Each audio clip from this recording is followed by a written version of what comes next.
Hello everyone, today we talk about the Roman conquest of the Iberian Peninsula from the end of the Second Punic War to the doorsteps of the Sertorian War. I already made an introductory video essentially about the Second Punic War in Spain. There was technically not even a history of that, but of probably the Roman conquest of the Iberian Peninsula within that broader war, of course.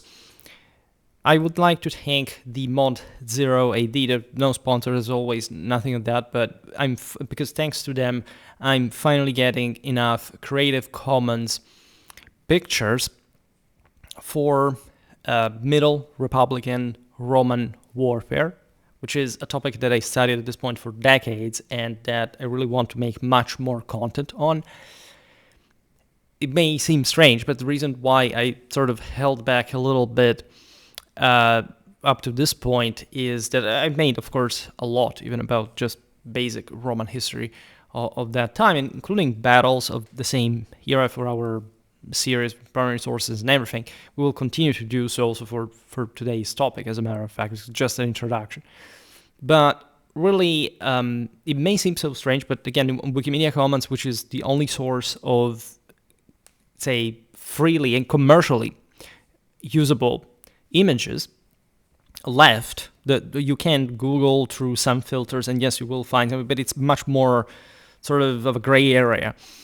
And then sometimes we will find such thing. But this range of pictures for this model, I don't even remember from which video game it is sort of, as far as pictorial imagery after some actual arms and armor of the year, I would never use something that is sort of not really looking the thing, unless it's some, I don't know, higher artistic depiction. Think about, I don't know, all the various paintings about Caesar's siege of Alesia or similar things. Naturally, this is an introduction because I've never really made a video about the Romans in Spain. I think made something about the Battle of Ilipa back in the day from my older re-uploads of several years ago. We talked about Celto-Iberian warfare, however, to an important extent already, which sort of gives you a bit of military historical background to this whole thing. We also talked about Carthaginian warfare. I will address each of the various campaigns that we will see now: the resistance against Rome, the Celtiberian wars, the Viriatic revolt, because these are all important, well documented for the times and places, so they all deserve their own video. Today we just look at what was going on so that we can move from that as far as other more in-depth videos are concerned. So a little step back just to remind you where we left. Like the Roman military conquest of Hispania, the Roman name for the Iberian Peninsula, a region inhabited, by the way, by different native groups, including Iberians in the east and south, Celtiberians in the central plateau, Lusitanians in the west, who was a very composite and big, especially theater, and other peoples, by the way, extended across more than a century, depending on how you assess Hispania, as a matter of fact, because this will become a specific. It was, in general, the name for the whole Iberian Peninsula by sort of synecdoche, but it was actually more complex in territory. In fact, it took more for the Romans to conquer that all, and we will see this better, in fact, also in the third and last episode of this miniseries, really introductory miniseries about the topic. And this was a discontinuous, by the way, grinding sequence of opportunistic campaigns, administrative improvisations, punitive suppressions, negotiated stabilizations, recurrent insurgencies, and gradual institutional embedding that gradually dismantled the local political and military autonomy, paving the way to full Romanization. Especially in certain areas of the Iberian Peninsula, you have some of the most radical, intense Romanization, especially in the south.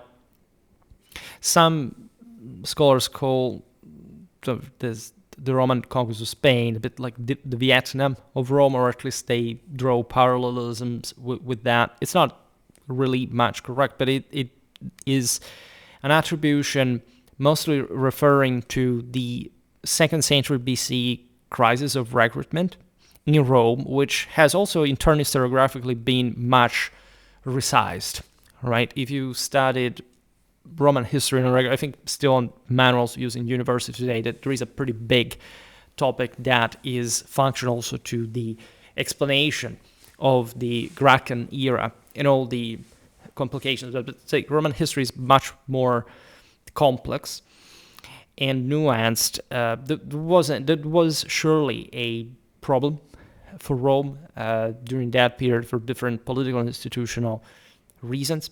That definitely did have a lot to do also with we can't call it already imperial, because when you talk about Rome having ruling over other peoples with probably foreign provinces since the end of the First Punic War, as a matter of fact, you will you can appreciate not just that the term imperial, just like republican, was not used as we use it, but that indeed it referred exactly to this Roman capacity, especially in this era, to simply control most of the Mediterranean coastland. That was the more advanced part, and only gradually later moving to the hinterland. In Spain, given its size, the warlikeness of its hinterland population, it was not really much different from, I don't know, Gaul or other parts of continental Europe in a sort of non-Mediterranean sense. That you can extend also to the Italics, as Rome sort of fought, as you know, grueling wars just properly in the Apenninic hinterland to subdue entire peoples, as it's going to do later, especially with the West, Spain and Gaul, did indeed bring, at least it exacerbated the recruitment crisis. And mostly all what we listed now as sort of the various things you can see in the Roman conquest of the Iberian Peninsula fundamentally are due to the lack of Roman commitment in this theater for a very long time, right? I don't want to open a massive parenthesis about this, because this is, again, just an introductory video, but we've seen it also in different other ones already, in the sort of different change of Roman postures at different times of the 2nd century BC towards this territory, that especially after the fall of Carthage and the successful expeditions against Macedon was gradually reduced to, it was conquered, just like eventually Syria and Egypt, was probably not much of an object of Roman content. I mean, the idea of simply pushing the hinterland was mostly due to this harassment coming from the same place. Rome at this point did not really, until the Sertorian War, was essentially, as you know, all one with it was an offshoot of the Roman civil war between Marius and Sulla, and in general was more like a Roman civil war than an actual broader Celto-Iberian uprising, at least endowed with a possibility of simply dislodge Rome per se. There were actual Roman soldiers at that point fighting, risking, right, successfully threatening Pompey with expulsion from the same Spain. As if you look at his communications with the Senate, in a very different picture, like we're talking more or less the same time in which there were all those issues, the Servile revolts in Italy, Mithridates' rebellion. So when you look as a part of a broader picture, really very much reduce the relevance of this or that uprising and or the capacity even to constitute a sort of dramatic political and strategical threat to Rome per se individually.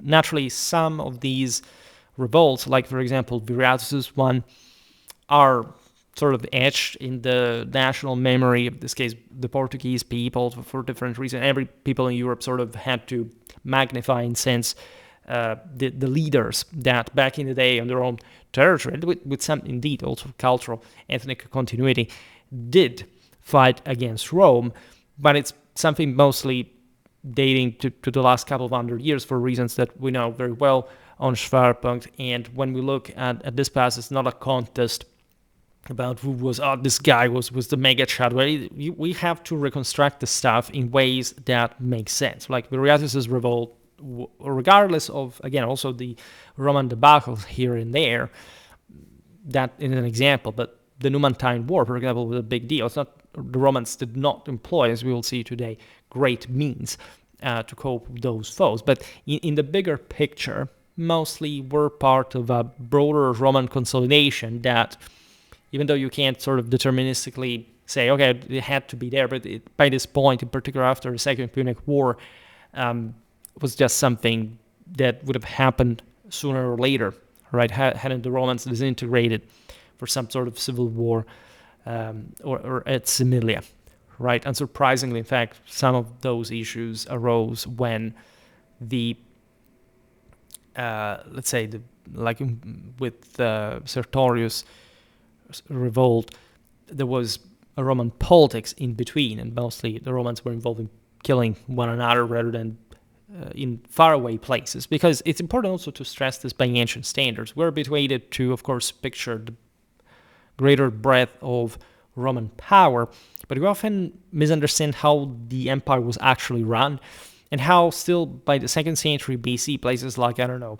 Lusitania or Numidia, etc., will make videos about pretty much every campaign that the Romans ever fought in depth. The Roman people really felt these peoples as very, very far away, not just geographically, which sort of considering the communications at the time was a big deal, but probably in a broader political, moral, and cultural way.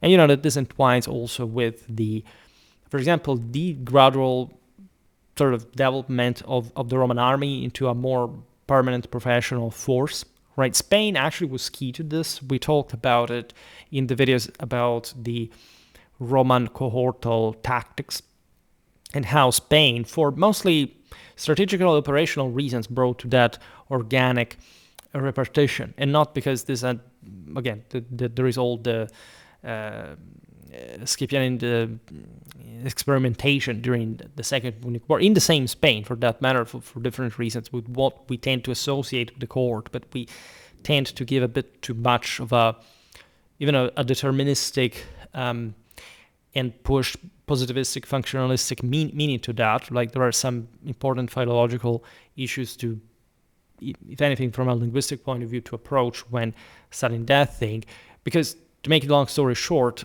it's not like Marius invented the cohort. That stuff already existed from quite a while, and a great part of the reason why it was already available was that the Roman occupation forces, especially in this massive interlands, like the Iberian one in particular, was really the larger at that point, had to be scattered, had to be separated into standalone, self-sufficient, or at least tactically complete units, therefore contributing further to the homogenization of the sort of the tactical types of troops, but also the collective training that was happening at this point. Like, it was becoming really a professional one, just because these people were basically garrisoned overseas. And so the myth that up to Marius, that nobody, I've honestly heard believing, that, if I remember correctly myself, because you may never know what you hear around, would have just to provide their own equipment in the last lay, sort of Marius issues his, but largely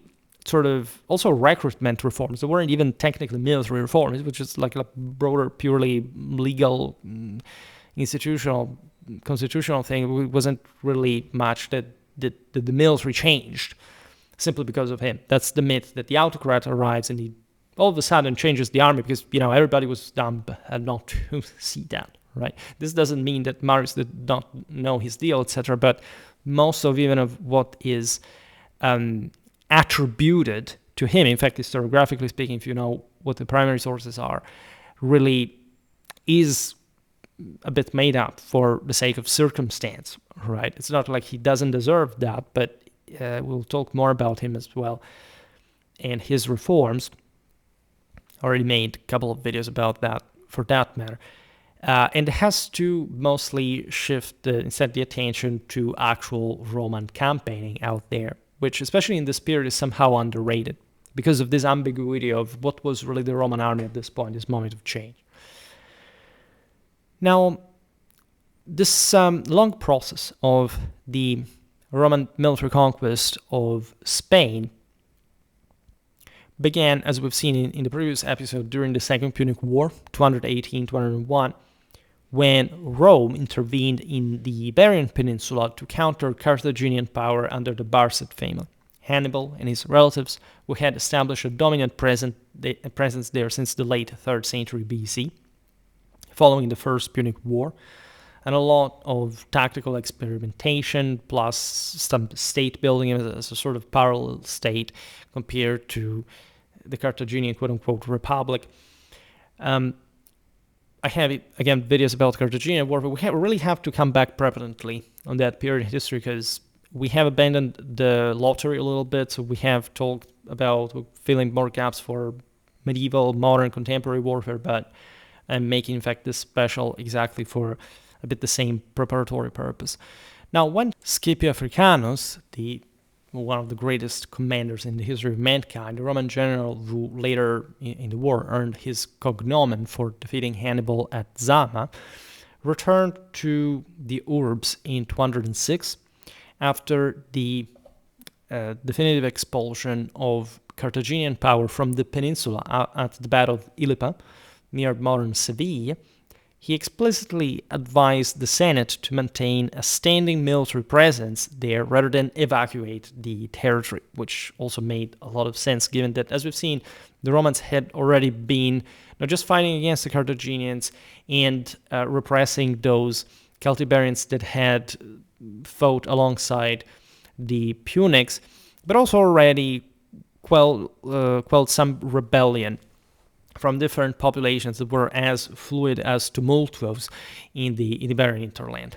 All right, Scipio was a great proponent, as you know, also of essentially a peaceful relation with Carthage up to that point, because the Romans had a lot of trade interests also with Carthage. So that's why, for example, the Third Punic War, that is in a completely different time, is a bit at odds with the idea of what the Romans really thought in general. Scipio, as you know, belonged to the political party looking up to the Hellenistic model of authority, for which also Scipio got in trouble during the later Syrian war, whereas the faction that had been the one of the recently deceased Quinctus Fabius Maximus was more like the older landowners that wanted to maintain essentially a continental profile for the Roman Senate and their estates in the Italian peninsula, not going out of Rome. It was a very important step that the Romans had already taken during the First Punic War.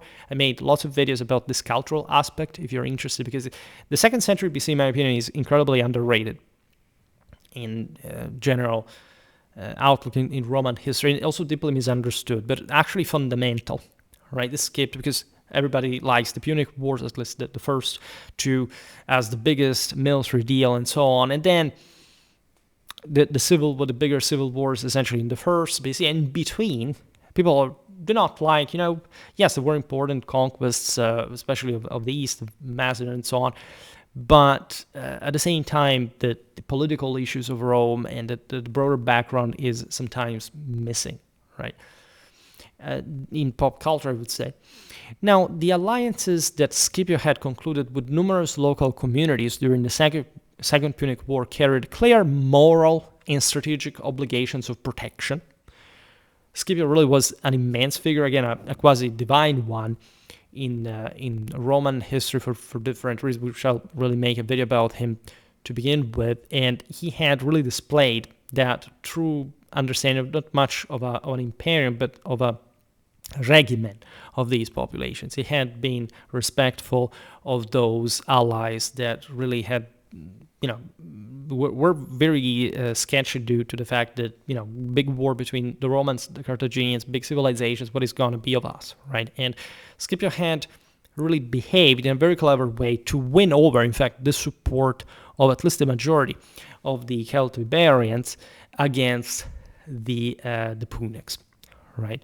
Yes, it was more like the Romans were more allied with Celtiberians, the Punics historically with Iberians, but there was also a lot in between, as we've seen also in the previous, because the entire history also, it's not just, as a medievalist, I can think of the Spanish Middle Age as something utterly terrifying in terms of complexity, so we'll come back there as well, because we need more on the Spanish military orders, etc. And when you can see, even in terms of the same battleground and the sort of political structure, naturally, okay, between the two areas, it's very different. But in general, this immense hinterland with so many different alliances, peoples, heads at this point, with very few centers, essentially true cities existed only in the south, in the coastal areas.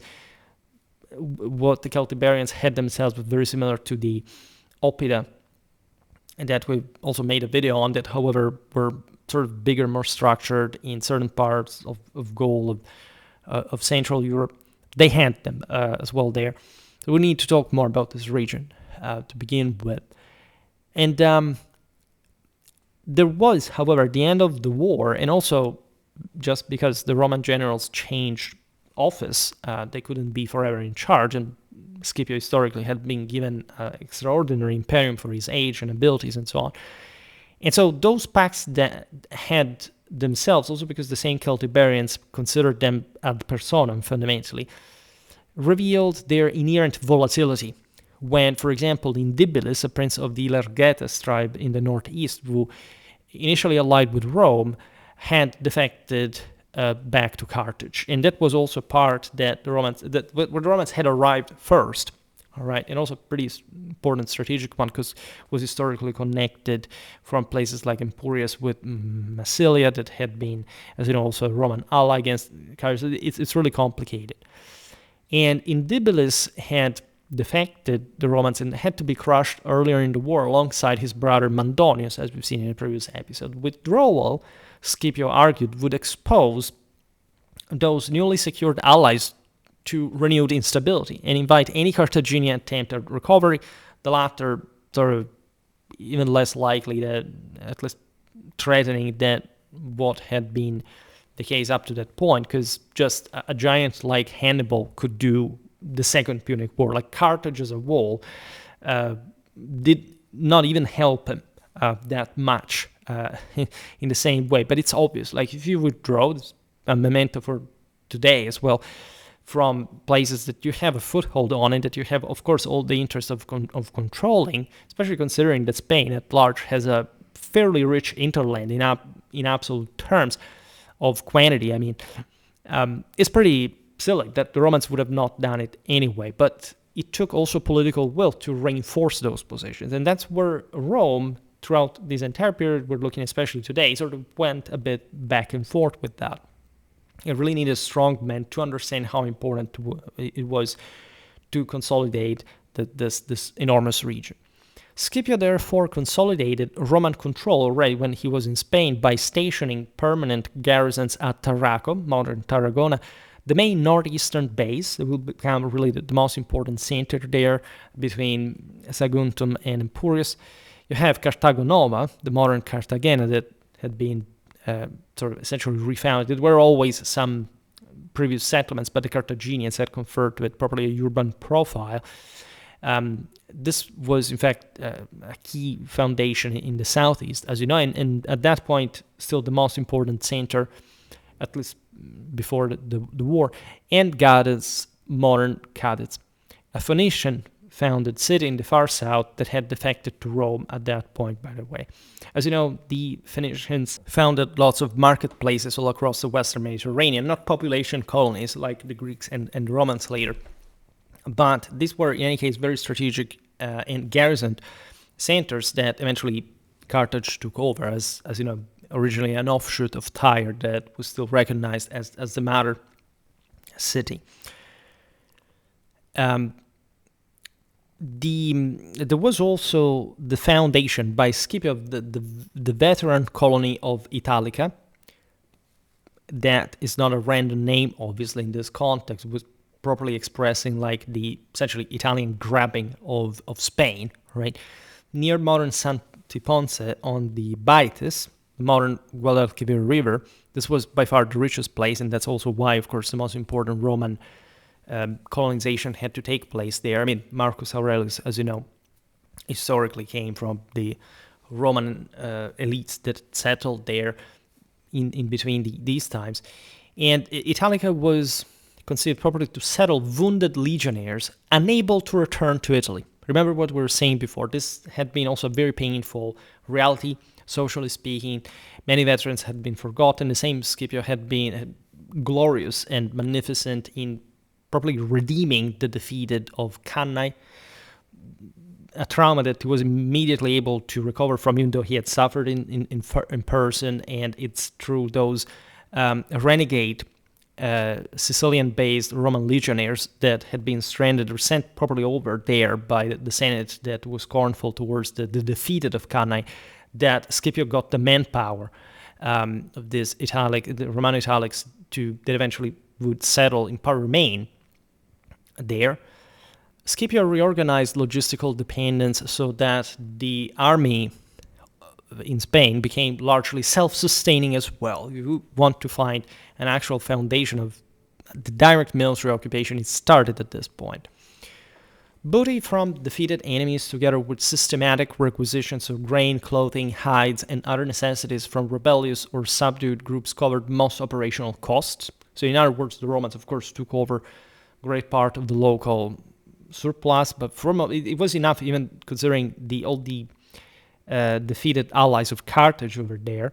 Surplus cereals were exported to generate coin for soldier pay, while fertile river valleys, the lower Ebro in the northeast and the Baetis-Guadalquivir basin in the south, so the places that would be most overly, radically Romanized in antiquity and beyond, were gradually reoriented toward surplus production destined for Roman military and metropolitan consumption. Those are objectively like the most important valleys, and in the most advanced part of the Iberian Peninsula that the Romans have conquered, in fact. This shift was already documented when Hispania supplied grain to Scipio's expeditionary force in Africa during 204-203. That is also kind of obvious considering that Scipio had probably been mandated with the control of those lands, and it would have been nonsensical not to have, of course, a massive logistical organization, supply fleets and so on, in order for him to campaign in Africa. What Scipio didn't do is nowhere, right? He was by far here. There's great question. Was he better than Hannibal and vice versa? Like, we will make so many videos about the stuff you have no idea, because it's by far one of my most favorite topics. I actually, you would be surprised that I studied this stuff much more than I studied medieval one back in the day, but I will come back permanently with it. Now, these early measures simultaneously introduced new commodities, agricultural techniques, metallurgical practices, and commercial contexts that initiated the long process of cultural diffusion that we call Romanization. So the gradual adoption of Roman language, law, urbanism, and customs by local populations, while laying the fiscal foundations. So the fact is subtle ones that would harden into regular taxation across controlled territory. This was fundamental. Obviously, Hispania was not a particularly developed place to begin with in terms of sort of especially what the Eastern Mediterranean had historically been, also what Italy, Tunisia had become, right? So Rome was truly now mastering these regions, controlling the more advanced places, and that was enough. Again, the hinterland was objectively secondary and less relevant. These are places like Gaul that will actually turn Romance in language, and that tells you the scale, the intensity of Romanization, by the way, across enormous territories, very populated ones. So something that you don't really find in the East, also in later imperial history, and that still sort of founds great part of what we intend Western Europe, like in different ways. There were also some influences that came from the Celto-Iberian world, right? The more sort of militarily interested of you naturally think about the so-called Gladius Hispaniensis, about which also we have probably overly exaggerated the sort of the relevance, or at least the diffusion from Spain, meaning that the swords that were used across the entire Mediterranean were pretty much the same, right? The Gladius Hispaniensis was essentially a hybrid between a Latin straight sword and the terrible Iberian falcata that was, in any case, very strong close relative with the coppice, etc. These weapons were used everywhere way before the Romans got to Spain, right? We'll talk more. I have something about archaic Roman arms and armor, right? So the notion that the Romans copied everything from everybody, but they mysteriously didn't have anything, but coming from one of the most developed and populated areas in the in the ancient world, even before the Roman conquest of Italy. This is not quite the case, but the Iberians had very strong and consolidated metallurgical tradition. They had sort of lighter profiles compared to the Celtic world.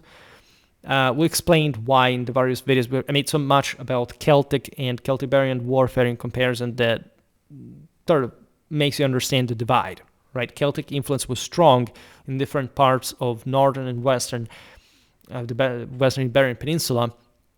But in general, Iberian warfare was characterized by hit-and-run tactics, like the central Western European Celts mostly fought in a much more sort of bulkier fashion with more heavier infantry, more heavier cavalry. And even though they didn't have this enormous consistency, as a matter of fact, even Scipio could say that basically this Celtiberians in open field were not really that much, all right? That they were great at guerrilla, and that is the key. That's where the term guerrilla comes from, Spain for a reason. And ask there the Moors or Napoleon or whatever. Again, I say this every time. You can't really say which southern European theater is more nightmarish from a strategical point of view. And here the Romans were to find out the hard way for Spain. It's not because they hadn't had actually arguably worse experience already, but much more formative one, in fact, already with Italy. That was sort of bulkier, like the Celtic one, aside from the Celtic princes as well. But we were talking central, southern Italy. It's all mountains, sort of tough, in fact, sort of breeds of warriors that, just like the Samnites, and having a video incoming on them, had really challenged at some point the rise of Rome, and we're now fighting for her. Guess what? Now, this is a bit like the background. Now, from 205, the constitutional framework for command in Hispania remained irregular for 7 years. Right? There are some. We could digress widely on how or why in the Roman politics, but here we're looking at things in a relatively sketchy fashion. Lucius Cornelius Lentulus and Lucius Manlius Acidenus were sent with proconsular imperium sine magistratu, that is essentially an irregular expedient that reflected Rome's uncertainty about how to govern a distant acquisition whose mineral riches, especially silver and gold from the Sierra Morena and other areas, and position astride Western Mediterranean routes, justified retention, yet whose administrative costs, political risks, and fiscal yield were still untested. Right? The Romans had conquered Corsica, Sardinia, Sicily. Sicily in particular was, again, overwhelmingly developed and rich, and so in particular, yeah, it was a big deal to have seized it. It was a big province, but in general, it was much easier to control, so just from Rome. Spain, it's a bit of a different thing. Like, longitudinally speaking, Italy and Spain are pretty far, and Rome already controls a pretty large amount. It's basically the entire eastern coast of the Iberian Peninsula. And in order to control that, you have to build essentially civilization almost from scratch. And this requires investments, requires commitment. It's difficult to simply handle it. And nobody really, up to that point, had an idea of how to do so, right? Lentulus and Acidenus' authority was prorogued multiple times. Lentulus returned in 200 BC. Acidenus remained until 199 after further extensions. During this interval, pro-praetors occasionally exercised temporary authority. Gaius Cornelius Cethegus destroyed a hostile force among the Sedetani, an Iberian people near the Ebro, in 200 BC, while the Senate briefly experimented with single command systems to facilitate post-Hannibalic demobilization, because many soldiers also came back from their home in Italy, though such proposals lapsed as well.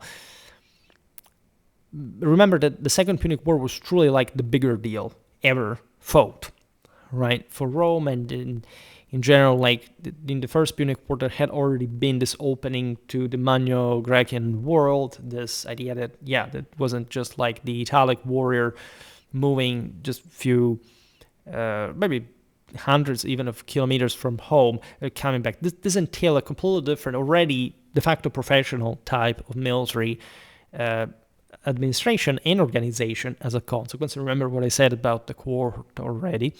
In 199 BC, Cneius Cornelius Blasio and Lucius Certinius arrived as replacements, and Gaius successfully petitioned to have no prefect imposed, preserving the 206 BC treaty that allowed only a centurion there.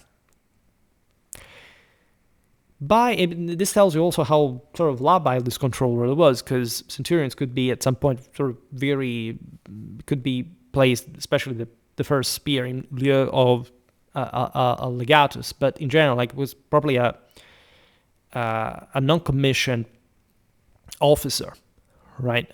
You can't debate whether it was the first commissioned officer of the first non-commissioned and the last of the commission, but in any case, at this point, there wasn't a fixed cadre of officials at this point, and everything was new in Spain in particular. By 198, the creation of 6 praetorships permitted a regular assignment of the 2 Spains, ulterior and quiterior. So literally, respectively, further Spain, the southern western areas initially with capital Cordoba, modern Cordoba, and near Spain, roughly the northeastern quadrant facing Italy with capital at Tarraco, already connected, as we've seen, also with southern Gaul and Roman presence, the stronger Roman presence there. Now, the first pair, Gaius Sempronius Tuditanus and Marcus Helvius, each received 8,000 Latin infantry and 400 cavalry to replace time-expired veterans, and were charged with fixing the interprovincial boundary. There's a sizable provincial forces. Large-scale warfare resumed almost immediately after formal provincialization of these lands in 197, because in the fall of that year, simultaneous but uncoordinated risings erupted in ulterior. Culcas commanded forces from 15 fortified Oppida, to these native hill forts or towns. Luxinius led, these are Celtiberians, Luxinius led contingents from Carmo, modern Carmona, Bardo di Malachini, near Malaga. Sexta, these are obviously all Latinized names, but they were transliterating the native ones, and parts of Baituria, the region in modern Extremadura / Andalusia. And imagine what these places looked like at the time, right? Semi-arid territories with, these dusty scenarios. Like, it's a truly far west, European-wise, with this grim, smoky, rocky, fortified hilltops and bands coming out of that, plundering the surrounding, the countrysides of the surrounding Oppida, and this constant tribal war. We really quite graphically described all of this in my video about Celtiberian tactics, right? They were incredibly faster and more fluid than what we see in most of other, again, continental Europe, where, again, things looked way more sort of stationary or heavier. There was almost commixtion with, for example, North African warfare, even though Celtiberian cavalry was hired by the same Numidian leaders, bodyguards, and were quite effective in chasing those even lighter North African horsemen, as a matter of fact. Coastal and interior groups, by the way, during these uprisings remained uncommitted but expectant, because they obviously did not want a Roman retaliation simply involving. So Rome would not forget this stuff. It's obvious that those that bordered the Roman-controlled territory were just more tempted to plunder and so on the richer places, and they were more pressed by the Romans themselves. But there wasn't much of a broader political cohesion, and this is the same reason, I don't know, why Rome took over so easily Gaul at some point, or, in general, why these populations could not afford what Rome, Carthage, and others had done. The Senate at that point deferred decisive action pending the arrival of the incoming praetors.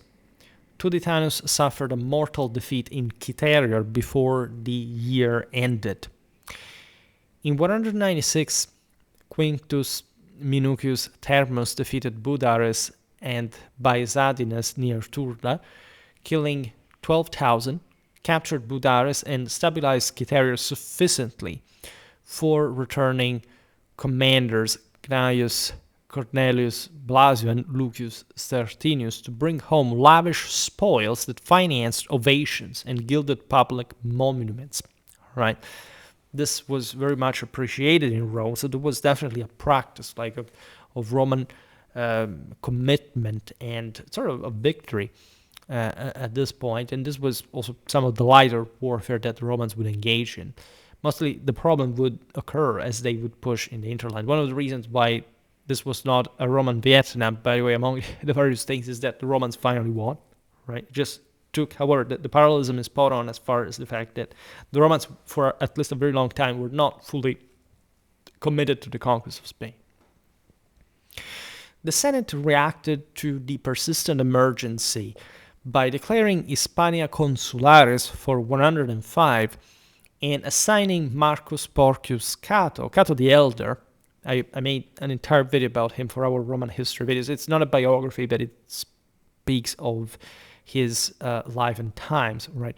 This was a stern traditionalist consul for the time's establishment standards. The Roman establishment had changed a big deal after Cannides were also all Gentes with an even plebeian origin in the symbol of chthonic animals, the pork in this case, assigning him a full consular army, right? 2 legions, 15,000 Latin infantry, 800 cavalry, and 20 transports. Appius Claudius Nero and Publius Manlius received Ulterior and Cytherea respectively, with Manlius assigned as Cato's assistant, and both permitted additional levies of 2,000 infantry and 200 cavalry each. These forces are pretty consistent, Roman citizens and allies of different degree, Italics and Celtiberians. Cato landed at Rhodes, that is modern Rosas, in midsummer 195, expelled its Hispanic garrison, then proceeded to Emporiae, modern Emporius, as we were saying before, an important Hellenic trading colony on the coast where Hellenic and indigenous settlements coexisted behind separate walls. That's very Greek, by the way. Cato dismissed civilian contractors, declaring the campaign would self-finance through plunder. Cato, as you know, is someone with very sort of straight ideas. And in fact, he systematically devastated ripening fields to induce panic and flight across the countryside. As we've seen, he had a pretty robust amount of troops. Marcus Elvius, returning from Ulterior after routing 20,000 Celtiberians near Iliturgi, allegedly 12,000 killed, town stormed, adult males executed, briefly reinforced Cato before departing with substantial silver. All right, and there you have again the granitic coherence and straightforward capacity of Rome to cope with this kind of issues.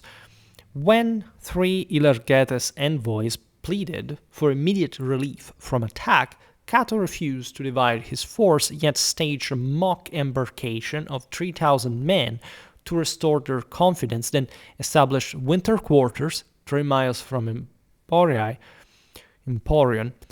in Hellenic, while conducting nocturnal raids to plunder fields, cover distance under darkness, surprise opponents at dawn, and harden recruits.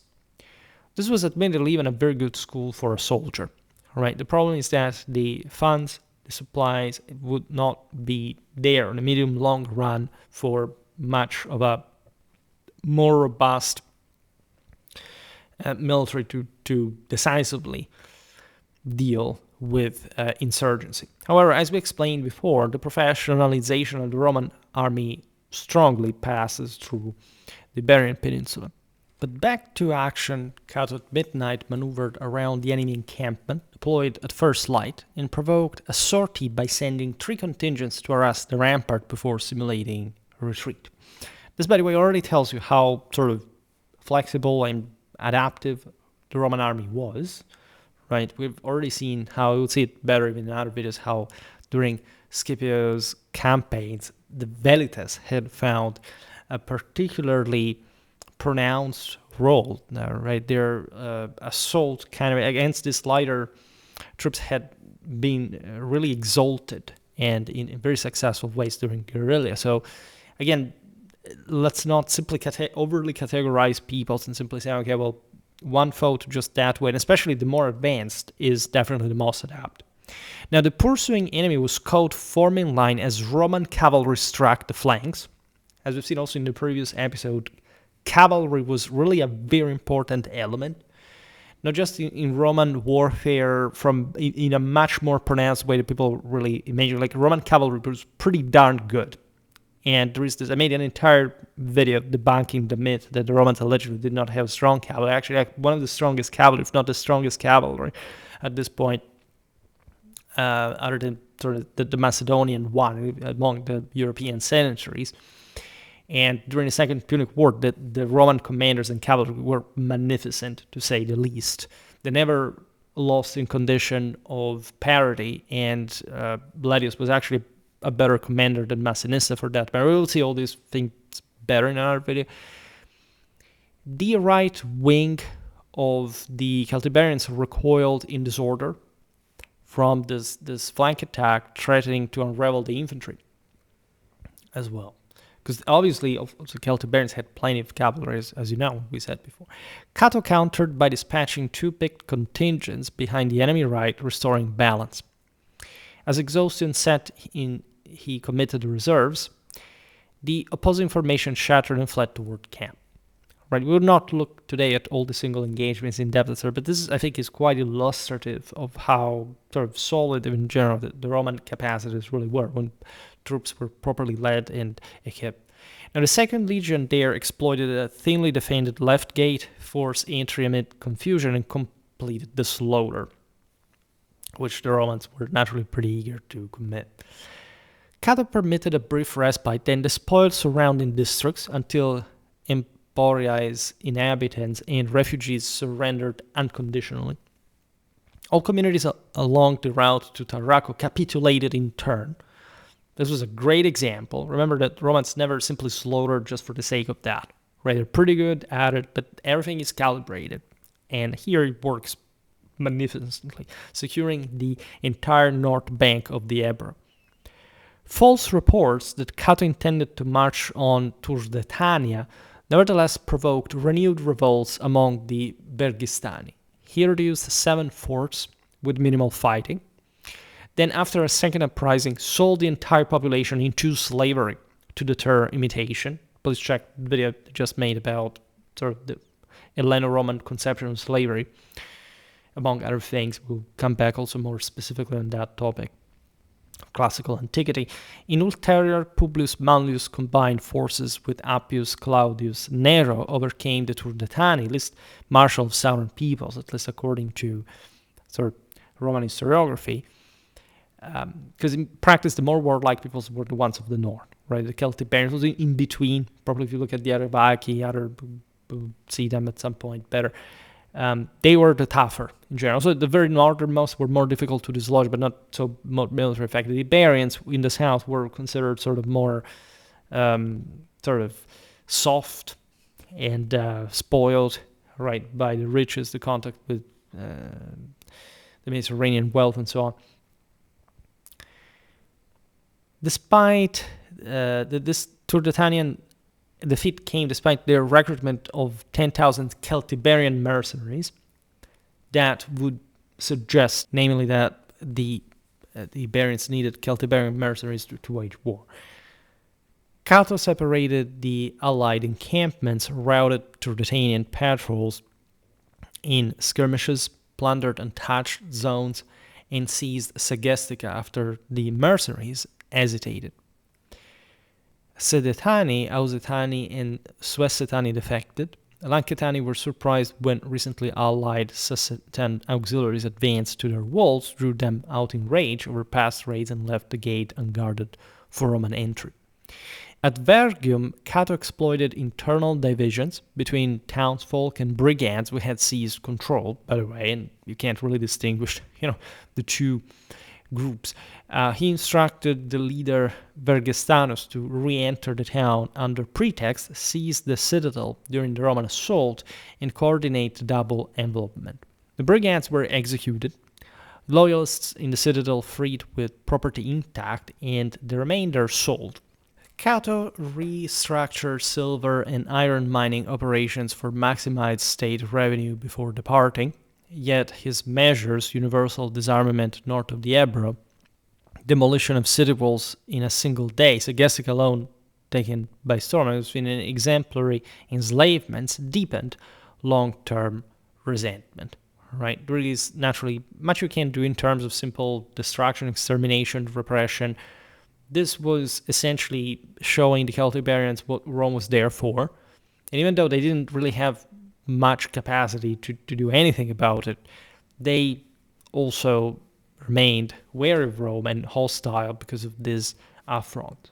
Right? It's difficult naturally to even presume to enter their heads and how they saw this, broader metaphysical sense with their own sort of power violated, their sacred places profaned, and so on.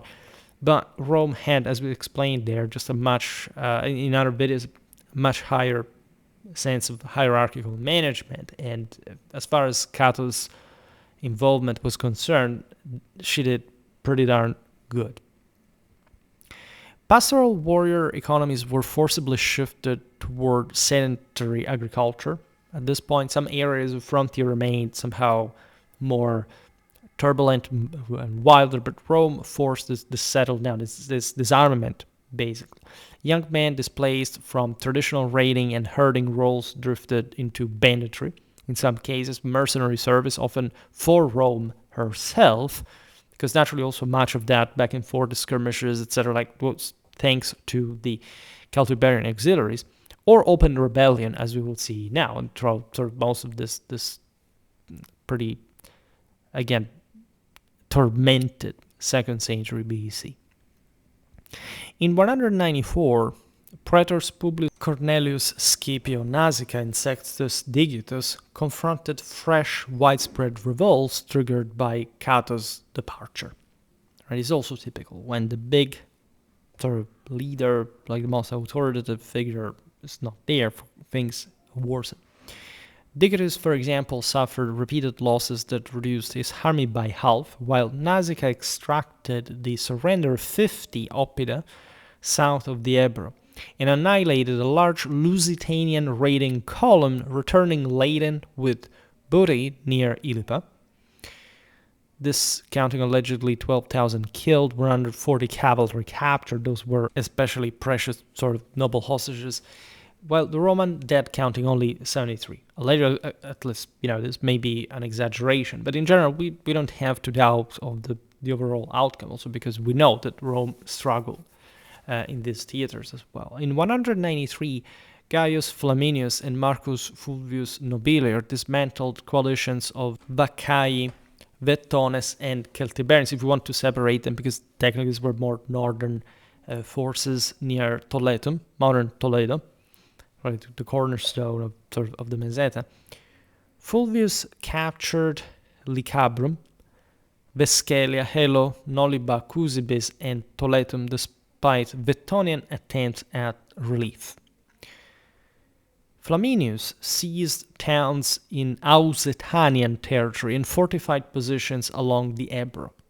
So overall, Rome does have the upper hand, in spite of difficulties. In 191, Lucius Aemilius Paulus, after losing 6,000 men in an initial Lusitanian defeat near Leucon in Vastitan territory, hastily raised irregular levies, routed the enemy, right? Which already, the fact that this happens with irregular levies is remarkable. Allegedly scoring 18,000 killed, 3,300 captured. So besieged Hasta, incited its slaves to revolt with promises of freedom and land grants to undermine the local establishment. Naturally, they were mostly war slaves, so they had once been, not only, but this was completely incredibly frequent in Celtiberian society, and captured the settlement through this scheme, apparently. Relative calm prevailed until 187-186, when Celtiberians and Lusitanians ravaged allied lands. This alliance, this coordination is also fascinating, because you see this Celtiberian interland, Lusitanian interland, there were two different peoples, as a matter of fact, was unprecedented, right? Just 20 years before, things were much more fragmented, so these groups had been sort of even developing, also thanks to contact with Rome by a degree, but mostly because they felt pressured by the same Roman threat, right? That also with the Carthaginians was unprecedented for the Iberian hinterland. Gaius Atenius killed 6,000 Lusitanians near Hasta, but died in the assault. Lucius Manlius Acidinus fought 2 engagements near Calagurris, the second routing a reinforced Celtiberian army, 12,000 casualties, 2,000 prisoners. In 186, Gaius Calpurnius Piso and Lucius Quinctius Crispinus united forces in Baeturia, crossed the Tagus River after initial foraging reverses, and destroyed a 35,000-strong coalition, only a few thousand escaping, and the Roman losses apparently counting 750. So again, these are maybe exaggerations, but they do show a more courageous Roman force managing to crush even larger concentration of Celtiberian forces.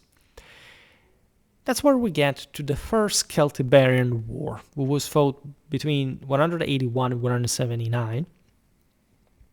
This is the moment in which other 35,000 Celtiberians mobilized against Quintus Fulvius Flaccus. He seized Ibura in Carpetania, surprised a rain-delayed relief column at Contrebia, with other alleged 12,000 killed and 5,000 captured, and ravaged territory until capitulation.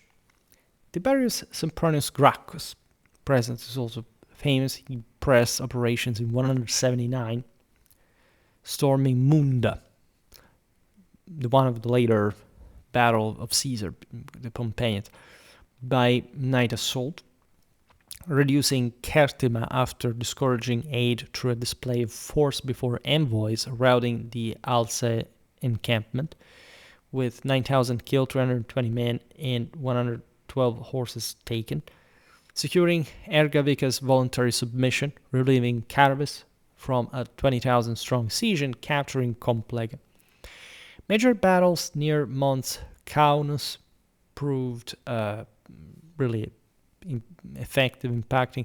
The final clash cost Celtiberians apparently 22,000 casualties. If we are to believe all these numbers, by the way, we realize how bloody these battles were, what kind of human toll was paid by Celtiberians and Germans, and again, how strong in general Rome had been, especially at the beginning of this period. Gracchus negotiated treaties requiring auxiliary contingents, the vicensima, 5% grand levies collection, basically, prohibition of new fortifications, and personal alliances with leaders, including Turro, whose family entered Roman service. This was in the aftermath, again, of a bloodbath, so the loyalists to Rome found, naturally, a great rule opportunity, while other people simply subjected themselves to Rome because they were truly exhausted and could not fight again after those massacres. In the process, you see, Rome establishes a contribution for funding. It's 5% of grain levies in such fragile sort of pre-industrial systems is not even totally irrelevant. We talked about Roman taxes in other contexts. Here, Rome had started funding a proper colonization, a proper garrisoning, these same military operations. So everybody had to contribute, and this was just a formal way to say, okay, you were brought under. When Rome defeated you the first time, she respected you, right? You were imposed harsh conditions depending on the degree which you had been subjected. And if you tried to rebel, it's only at that time that Rome would literally wipe the hell out of you. Right? Many people did not even have the courtesy, including saying kill Tiberians against one another. It was also very pragmatic. At some point, Rome also cancelled some peoples that had not even been particularly involved against her, while sort of pardoning certain ones that were sort of more strategically useful in this and that condition. We've seen it also with Caesar in Gaul, for that matter. Tiberius founded Gracchurris after his cognomen in the upper Ebro Valley, and possibly Iliturgi itself on the Baitis, as frontier outposts and mining centers, arrangements that preserved comparative stability for 24 years. So the Gens Sempronia scored major result of pacification. This was mostly Tiberius. Sempronius Gracchus is remembered for scoring victories, but also basically pacifying the region in more constructive terms. The worst was yet to come.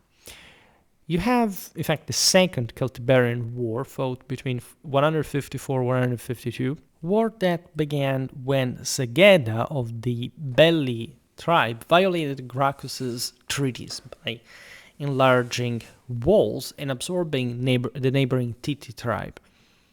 Quintus Fulvius Nobilior lost 6,000 men in a forest ambush near Segeda itself, we are in 153, then suffered further catastrophe near Numantia, the major in further development Celtiberian stronghold that, as we'll see later, notoriously. We also described partly the later siege of Numantia by Scipio Aemilianus in the video about Celtiberian tactics, warfare, because there is also just lots of evidence from the historical description of the same. It seems that, by the way, elephants in this confrontation at Numantia, because the Romans used Numidian auxiliaries and they brought elephants in. The Romans often used elephants in warfare at this point, also against the Macedons, because again, after the victory over Carthage in general, the Numidians sent this kind of help into Spain, mostly also because they were closer, but it's seen in the Balkans as well. And these elephants apparently stampeded after a stone strike. Never know what fully happened, but elephants were pretty sort of sturdy but delicate at the same time, beasts, paradoxically. Marcus Claudius Marcellus recovered Ochilis in 152, obtained Nertobriga's submission, and secured a collective surrender of the Arevaci, Belli, and Titi with hostages and indemnities before Lucius Licinius Lucullus arrived. Lucullus, lacking legitimate opponents, assaulted the non-hostile Vacae, which tells you how the Romans at some point had to do something for the sake of domestic policy, seeking glory and recognition, and wealth, like true loot. This people of the Vacae, as we were saying before, lived across the Tagus. And Lucullus apparently massacred 20,000 of them at Cauca after accepting surrender terms. So all big numbers, interestingly enough, that sort of match the fact that the high level of population of the also pretty vital Celto-Iberian hinterland. Right here, if you really look at it, regardless of issues, Rome scores a victory after the other. Right, large amounts of these peoples massacred. I mean, it was fairly easy to do so after all, because most of them escaped like open field pitch battle confrontations. Right. Lucullus also besieged Itercatia amid dysentery and famine, and withdrew from Pallantia only after forage exhaustion. The Numantine War is also the sort of bigger deal. Speaking of the Celtiberians, this was fought in 10 years but we see Numantia had already been, let's say, part of the war chronicles. The war lasts from 143 to 133. It flared when Viriatus, the renowned Lusitanian guerrilla leader, incited the Arevaki, that were pretty robust Celtiberian people that, in fact, had Numantia as their main center against Rome, to rise against Rome. Right? Quintus Caecilius Metellus subdued most Arevaki, yet failed against Numantia. The stronghold was apparently impregnable. And given the Romans roamed around all these vast expanses of Spain. If you ever traveled across, if you have an idea of what it looks like. So it was plenty of places to plunder, relatively also because the interland was not that, again, hospitable in many ways. But the Romans would essentially be circling around these major avamposts at some point, as they lacked any sort of broader strategic and logistical support, because that had to be mandated by Rome, and at large old political rivalries in the Senate prevented this, as well as sort of involvement in other countries and other frontiers. Quintus Pompeius negotiated a repudiated treaty in 139 with the Arevaki. Gaius Hostilius Mancinus was encircled and forced into an equally rejected agreement in 137. Also making things very simple, because, again, today's video has mostly just to give you an idea of what fundamentally happened. Then you have the big turning point. Scipio Aemilianus, consul in 134 BC, restored discipline through exhaustive training. He took control of the situation. As you know, he was an adopted son of the Scipiones, and he was, however, loaded still with the legacy of the house, what had happened against Cornelia, and the older role during the Punic Wars that he was also, as you know, involved in a third one that here we're not looking at, but it's really a major turning point. He is equipped with a substantial force that is also, thanks to his doings, sort of efficient enough. He is reinforced by Numidian allies as well. He cut, with his forces, the Vacaei supply lines, invested Numantia with 9 kilometers of double fortifications, of wall, countervallation, 7 towers, and river obstacles, fitting with rotating blades as well. So all the purpose of preventing any kind of resupply. It was not naturally so far in depth.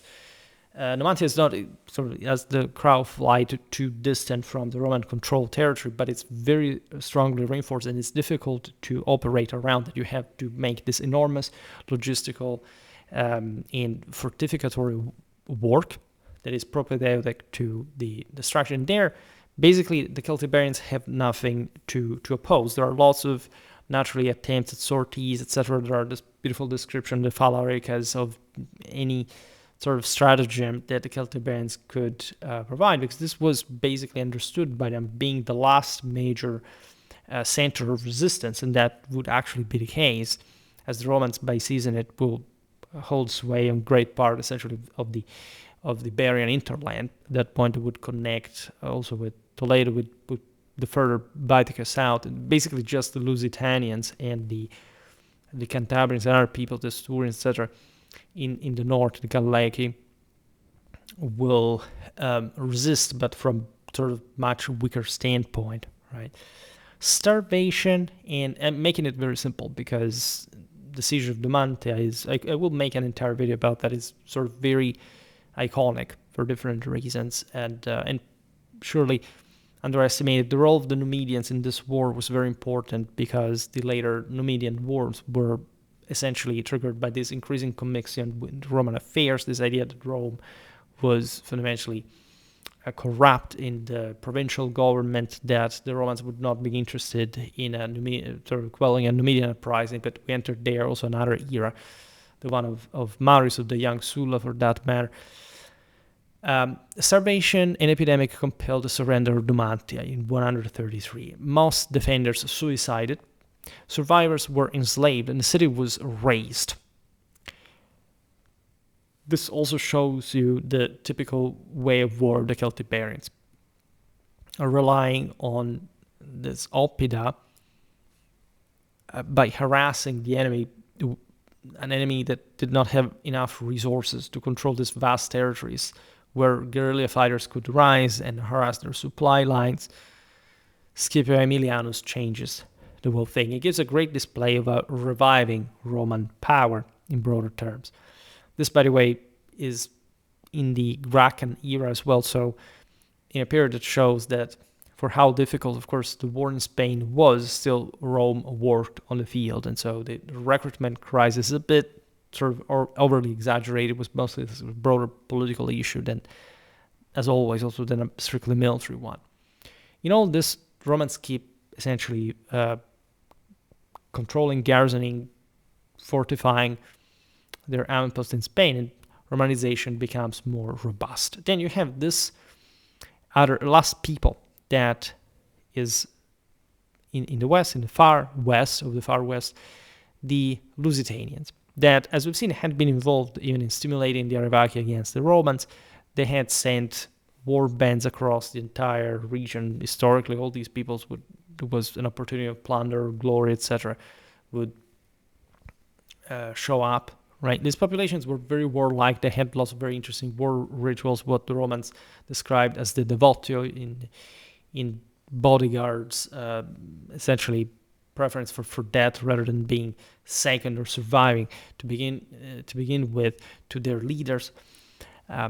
Very interesting military cultures. Lusitanian resistance had began, in particular, as we saw before, in 155 under Punicus.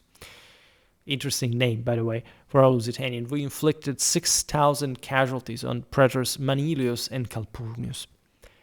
Caesarus defeated Lucius Mummius in 153. You may never know how these Lusitanians were actually called unless there is some proper sort of linguistic, philological sort of analysis of which name that could have been. Servius Sulpicius Galba massacred the surrendered Lusitanians in 150 after some treaty that had previously granted them sort of, again, peace, sort of reasonable terms, not ones of extermination, obviously. Viriatus, a survivor of that slaughter, waged devastating guerrilla warfare as a consequence from 147, ambushing Gaius Vetilius at Tribola, where 4,000 Romans were killed or captured, routing Gaius Plautius Ipsaius, Quintus Fabius Maximus Aemilianus, and Quintus Pompeius, and extracting equal treaties from Quintus Fabius Maximus Servilianus in 141-140 BC. This list is impressive, but as we were saying in the beginning, it most reflects the lack of Roman commitment at this point in Lusitanian affairs that were even more distant, as we've seen in the difficult Celtiberian ones. This issue was compounded by the, in fact, much more difficult infrastructural operability in the West. When you look at Viriatus, you realize that it's always the same pattern. This was essentially a guerrilla leader, barely more than a brigand himself, who successfully exploited the Lusitanian, also terrain, mostly ambushing Romans, right? Attracting them in gorges, trying. It's always the same thing, like blocking the vanguard and the rear guard, and try properly to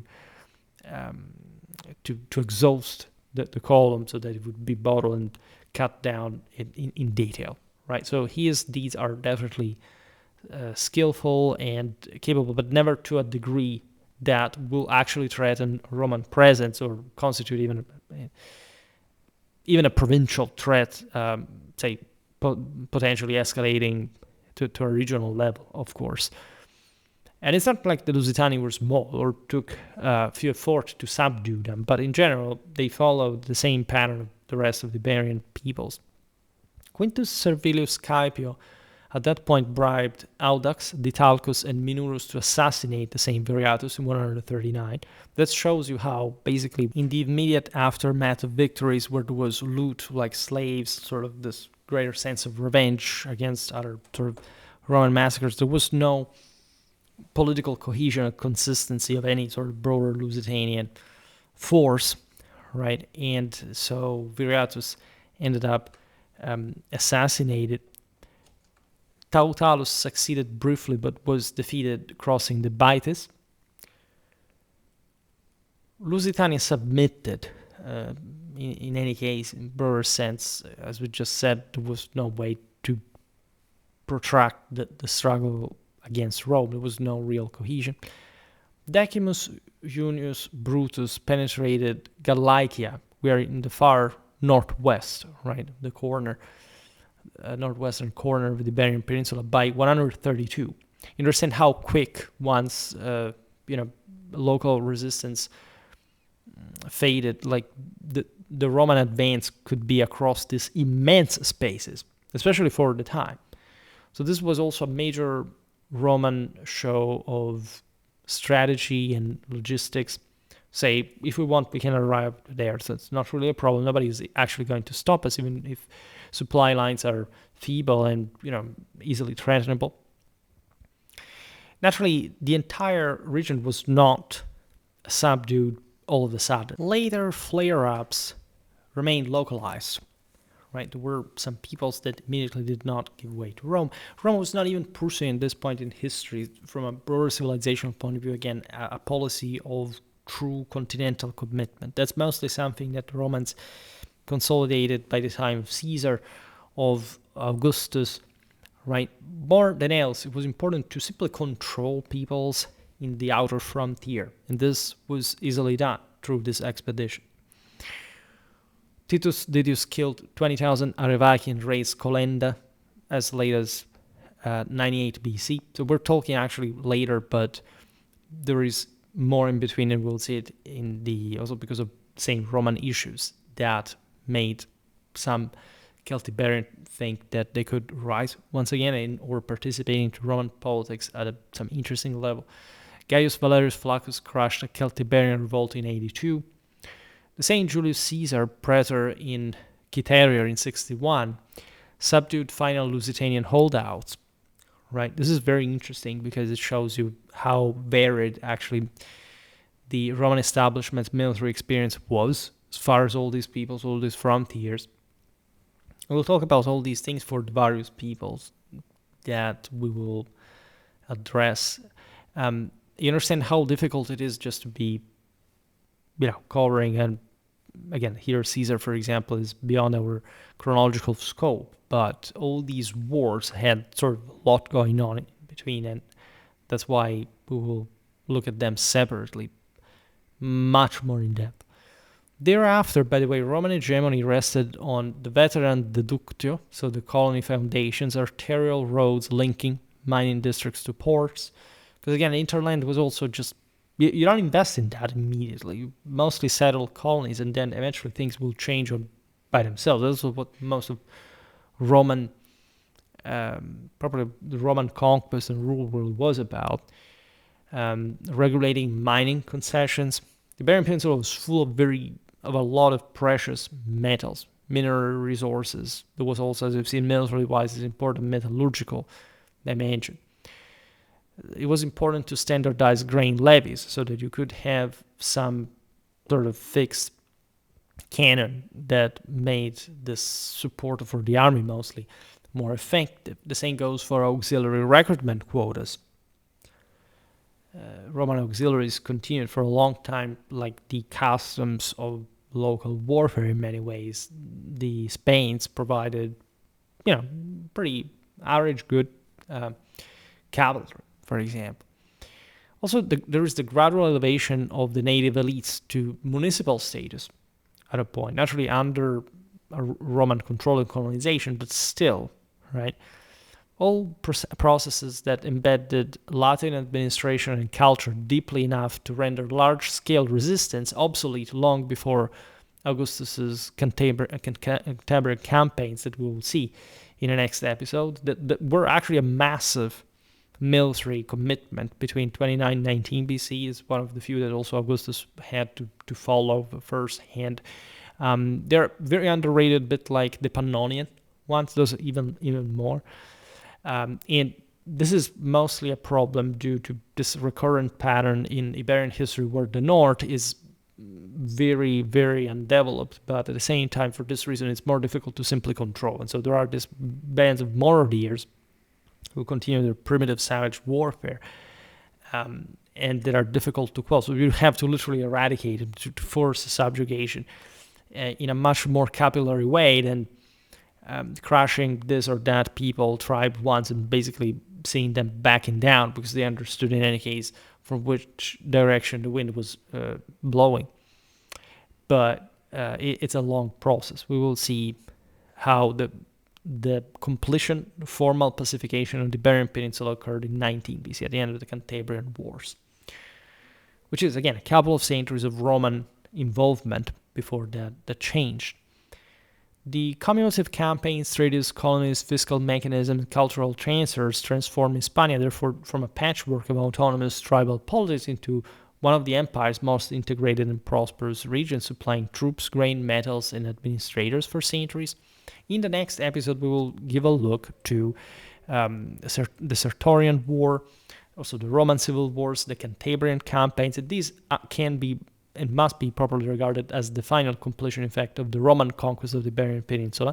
As you understand here, by the way, it was something intense and dramatic. We have this very loaded descriptions of the sort of Roman soldiers living this nightmarish experience of being drafted to Spain and being, always freaking out because of night attacks, ambushes, this sort of savage customs of the enemy in this desolated spaces, this continuous harassment and need to pacify, to garrison, risking to be cut off, like from the rest of Roman forces, having to deal with these threats on their own. Hence, also, as we said before, the cohort.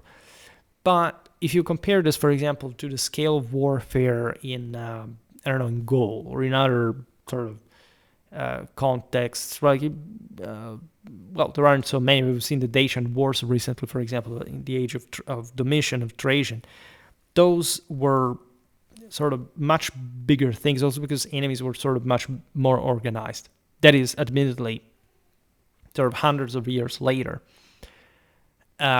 There is also probably a growth, a development. Naturally, Spain was civilized, was pacified before compared to Dacia. It could sustain much more. And so these Celtiberians were actually very primitive, but at least the coastal regions in the Mediterranean that Rome could control the land from favored Romanization, were enough in any case for Rome to hold the upper hand, even in just sheer terms of strategic control, of political control, strategic deterrence, and all, right? So we gave at the beginning an idea also of how Cato would provide us with the most sort of basic ways, what kind of this warfare consisted in. And then again, we will look at all these various involvements distinctly, separately.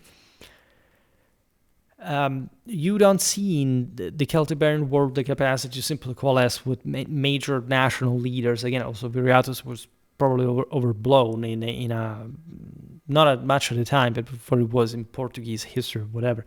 It's a bit like, I don't know, for the Belgians, you have like these kind of, we must have our leader that defeated the Romans in a way. Everybody wants a Teutoburg force. Think about the entire sort of fiction of the Ninth Legion that the British in the 19th century sort of came up with and so on. So one must give proper scale to things. The Romans did not, in Spain, aside from the Carthaginians that were allogent from that, like ever meet with a kind of military organization that could simply compare with their own, right? So Celtiberian guerrilla was overwhelmingly tough, and guerrilla is a strong form of warfare, by the way, don't get me wrong. But we tend to also overestimate perhaps how, and this is valid in general when we look at Roman history, how sort of loose resistance and even chance of opposition to Rome really was, in any expandable sense, right? And indeed, there was a difference already at the time between the Iberian Peninsula, for example, and Gaul, or even Germany, etc., in terms of how or what could be done. Maybe not overwhelmingly, but there are shades here of different areas and beyond that give you really a dimension how there was no major, there were open field confrontations, of course, there were battles properly. When we talk about guerrilla, we don't have to think that there's just literally hit and run tactics and so on. But you have the lack of any major battle, aside from sieges or something like in the annals of military history here, there isn't as much as there is in other places. And then minor engagements, yes, right. They are documented. Were even frequent. This is something I always say when I also compare sort of with medieval warfare, when you're told there were just basically sieges and pitched battles were rare. So right, they actually weren't. Right. So also those numbers that we hear from the sources naturally are way more detailed about the same clashes, provide us with a substantial amount of that, but still within a much more fluid context where even properly facing the Romans in open field was not much there as a regular option of the Celtic barons. And I want to see here also how much I made, because ancient Iberia, I don't think I have a playlist or anything, but or I think so, yeah. Ancient Iberian warfare have, if anything. Yep. So this is a good add-on. Simple, small, compact video, average video. And the titles here, just to remind you, I told you already before, are the Roman conquest of Iberia from the first campaign to the expulsion of the Punics. The Iberian Scutarius, I had forgotten that this was probably a military historical unit. That's also very interesting because it looks at the sort of bird picture. Then I made this ancient Iberian armies organization and ancient Iberian tactics that basically start from the 4th century BC, even though we know much less about that, to the 2nd BC, where it's mostly the Romans that document that, or other authors also, through the Roman deeds and enterprises. I'm, again, making all these videos about campaigns right now, so for the other eras, because it seems to me that if you never really talk about the broader picture, you can't also properly contextualize what we're discussing. So these videos sometimes are to the limits of rarefaction, especially this one about the Iberians. Other, like for example, the one on Alexander were detailed. They looked at sort of the step by step. These ones are there are so many steps, and in a single video we can't cover them all. But that's why we need, again, an in-depth dive or even a series on their own about all these various wars. For today, however, I stop it here. I just hope that you enjoyed this video. If you did, please share it. Otherwise, do a like or subscribe to my channel if you're interested in my upcoming content. As always, I thank you heartily for listening to me. I wish you a nice time and see you next time. Bye.